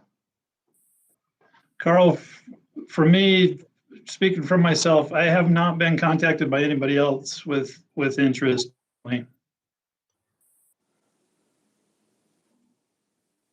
Well, I appreciate that. I think it would be hard to start a business anticipating just 5 years. I think you would make business decisions that I don't think would be long-term sound decisions. And so I support extending this. I think they've done a good job. I think we get better decision-making when we're looking at a longer period of time than a shorter period.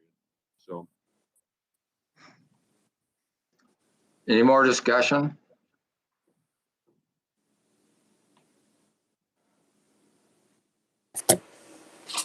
Hearing no discussion, we'll call for a vote.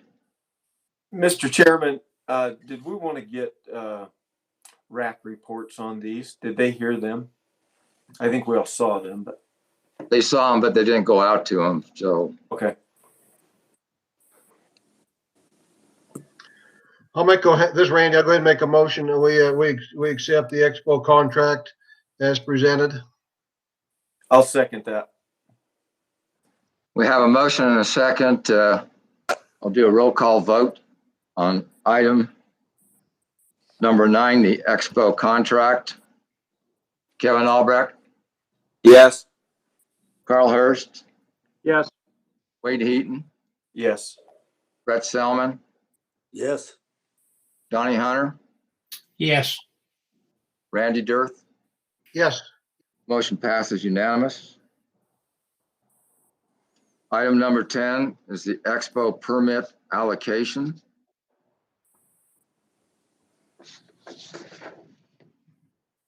Director? Sorry, toggling back and forth, and sometimes I forget to unmute myself. So that's the one I read earlier. Take for the Expo 2021 Expo permit allocation recommendation, 25.81% supported it, 12.9% were opposed to it, 61.29% were neutral on it. So the majority of folks who weighed in on it supported it. Thank you. Questions from the board?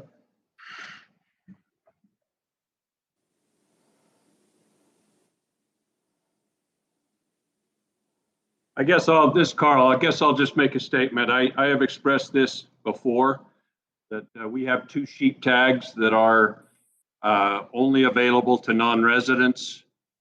Travel will be at least more difficult, if not restricted this fall. I believe we have an item here that we may talk about not doing in-person validation. And so I've expressed this before. I just think all 4 of those sheep tags should be, all of the sheep tags, in fact, all of the tags should be available to everybody and none of them limited to just non-resident.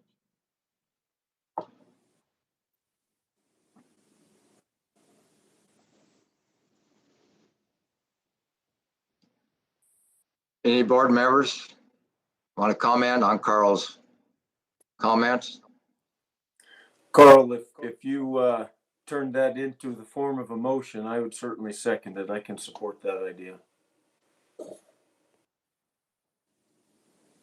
I can certainly do that if we're ready.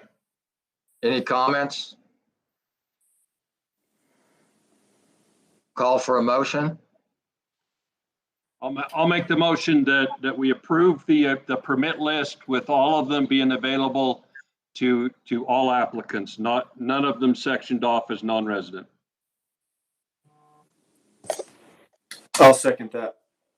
We have a second. Clarification on the motion. Carl, would that be for the next 5 years? Or just for this coming Expo 2021? I mean, I would like it for the contract length, but I'd be up for discussions for just this year if it would get the vote to pass. So the motion will be during the length of the contract. Okay, I just wanted that clarification. Mr. Chairman, could I ask a question? Director Fowlks, are we under the same obligation here with the non-resident percentage that we are with the regular draw tags, the 10%? No. We have specifically chosen non-resident tax for those that were non-resident only, but we can certainly adjust that. Maybe Justin Shannon, I see him there. He could probably weigh in on how we select these permits. Yeah, thank you. Yeah, out of the 200 permits, when this was initially set up, there were 5 once-in-a-lifetime permits that were set aside for non-residents, and that was initially to get people to attend the expo from out of state. And if the board votes this way, as Carl's talking about, the list that you'll see in future years will just have the 200 permits available to everybody. So we could simplify that if that's the board's desire. So it doesn't have the 90-10 split weight. It just had 5 of the 200. So.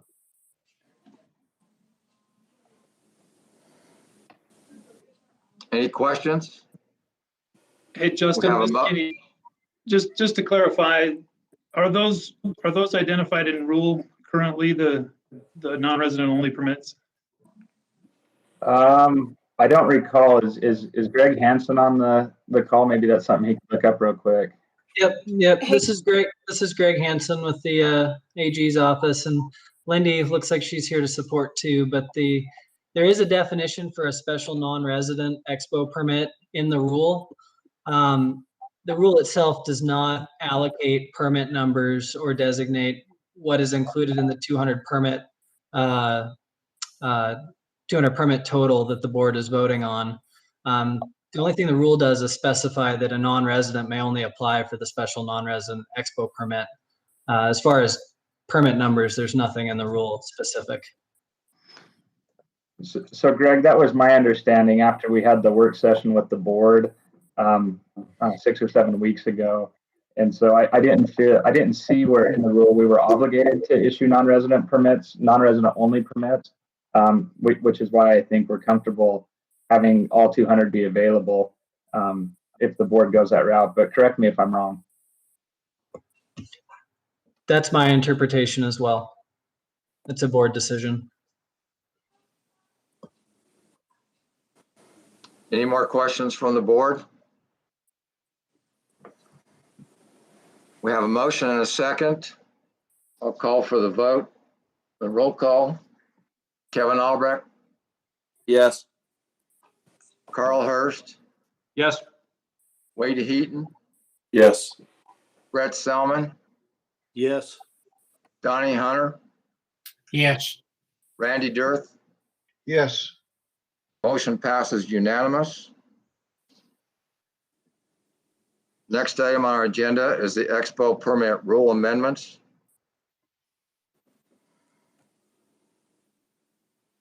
Okay, Mr. Chair, I'm scrolling to that as we speak.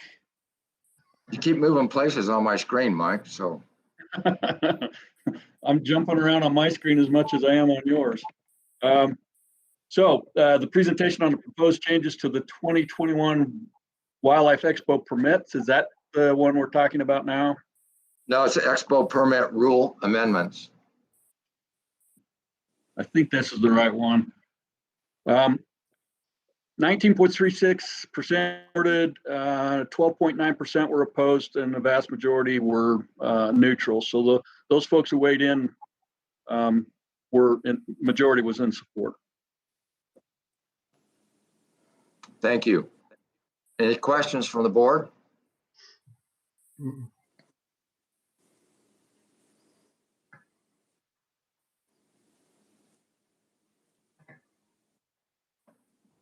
Okay, just to make sure we're on the right item, it's the Expo permit rule amendments, item 11 on our agenda today. There's no That's right, comment. Byron. Go ahead. I was just confirming that was the right one, Byron. Okay.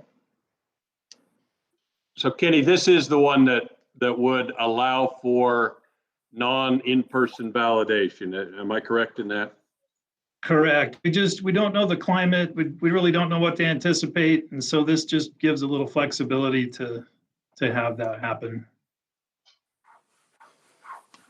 And I would say that we need to be responsive to that. Nobody really knows what we've got in the next 6 months with all of this.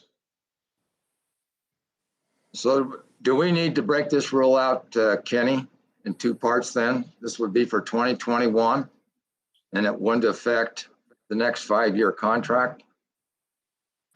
Right. Well, the proposal today is just for the 2021 Expo. And then if we needed to reevaluate, obviously in the future, we could do something different. But yeah, this is just for changes for 2021. Thank And you. I'm comfortable with just 1 year, or just changes for 1 year. Any other comments from the board? Questions?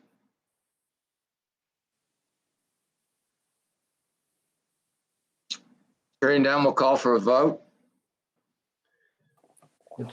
I'll make a motion that we accept the rule permit, Expo permit rule amendments as presented. I'll second that. Thanks, Randy. With that, I'll make a roll call. Kevin Albrecht, Yes. Carl Hurst, Yes. Wade Heaton, Yes. Brett Selman, Yes. Donnie Hunter, Yes. and thanks again, Randy. Motion passes unanimous. That brings us down to item number 12, which is other business. I'm not aware of any other business at this time. If there is, bring that forward now to. Mr. Chairman, this is Darren DeBloois. I just I wanted to clarify something on the Cougar recommendations just real quick. We got our wires crossed a little bit on the guidebook, but the Ponsegant is a harvest objective unit. That's what it was presented as. That's what it'll be in the guidebook. So those dates I presented at the beginning are not necessary. That's what was voted on. The presentation was harvest objective. So I just want to make sure that the board was clear on that for that unit. I don't think we need to do another vote. The board just voted for that to be harvest objective. So that will open the 1st of November and run all the way through to following year? Yeah, correct. Thanks, Darren. Any other comments for Mr. Chairman, other business? Mr. Chairman, Yes. this is Stacy. Could go back for just a second on the requested work session for September. In talking with our IT section, their resources are incredibly used during the month of September, and there's huge blocks of time that are not available. So at this point, Wednesday, September 16th is your option if you want to hold a work session to discuss the sensitive species. Is that September agreeable? 16th? Let's just go. I'll start with Donnie. Will that work for you? September 16th? Yes. Donnie's okay? Carl? It would have to be in the afternoon. Is that okay, Stacy? Let's go through it. Brett, can you do the 16th? It'll be really tough for me to do the 16th, but maybe in the afternoon I can pull that off. Okay. I'd sooner wait if we could, or I'd sooner do it another day if we could, but I can try to pull that off. Wade? I could do it, but would need to be wrapped up by 5 p.m. if possible. Will it be? It'll be virtual, right? Yes.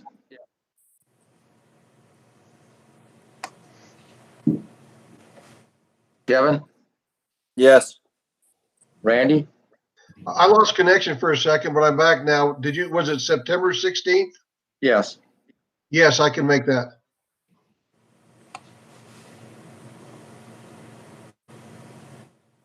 Kevin? Yes. Did I miss anybody? So does afternoon work for everyone? That was the majority, I think, or a couple of you for the afternoon. Yeah, I don't think we'll need a full day for this. I think a couple of hours and make sure we're done by 5 on that day would work. Afternoon being 12 o'clock or 1 o'clock? 1 o'clock works better for me, but I could do either. 1 for me. 1's good. Just 1 o'clock work for everybody then? Yes. Yes. Okay, so just to confirm, Wednesday, September 16th, 1 to 5 virtual meeting. Everybody's okay with that? Yes. Yes. Perfect. Yes. Thank you. Thanks, Stacy. Any other business that we haven't covered? Hey, one item I'd like to bring up after our WAFA meeting. Many of the other states have been very active in limiting technology, and here in Utah we have not. And I think so far it's worked very well. But I think that there are some technologies that are coming out that are very concerning. And one that I've had sportsmen reach out to me on is night vision capabilities and it being able to see animals at night and using that. And the question I have is, does the division monitor those? And if so, wondering about having a presentation. I know at times with capabilities with bows and with rangefinders built-in bows, we've had some information given to us. I just wonder if the division could talk to us about the new technology and if they could give us a training or talk to us as an action log about some of the things that are coming out.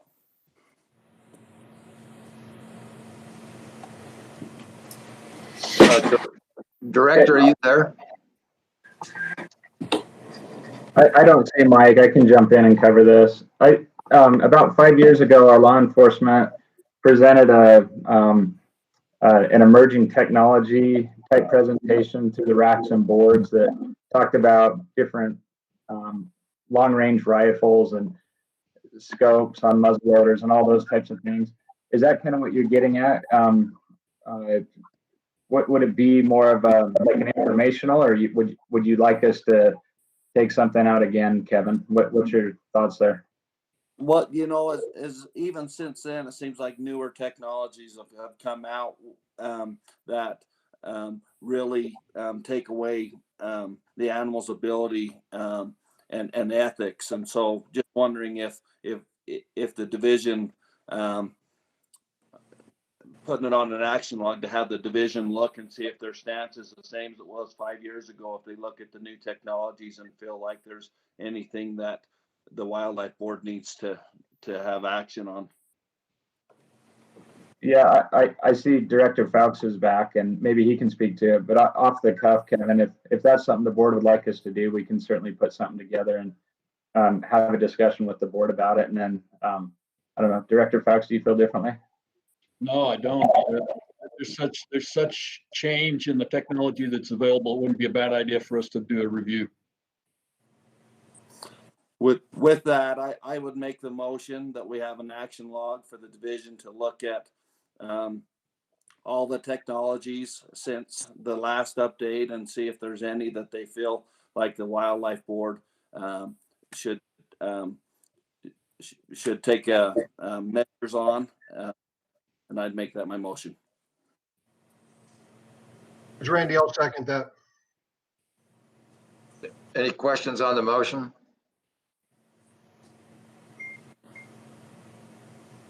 We have a motion and a second to call for a vote. Kevin Albrecht, Yes. Carl Hurst, Yes. Wade Heaton, Yes. Brett Selman, Yes. Donnie Hunter, Yes. Randy. Yes. It's unanimous. One other comment that I had, Stacy alluded to it.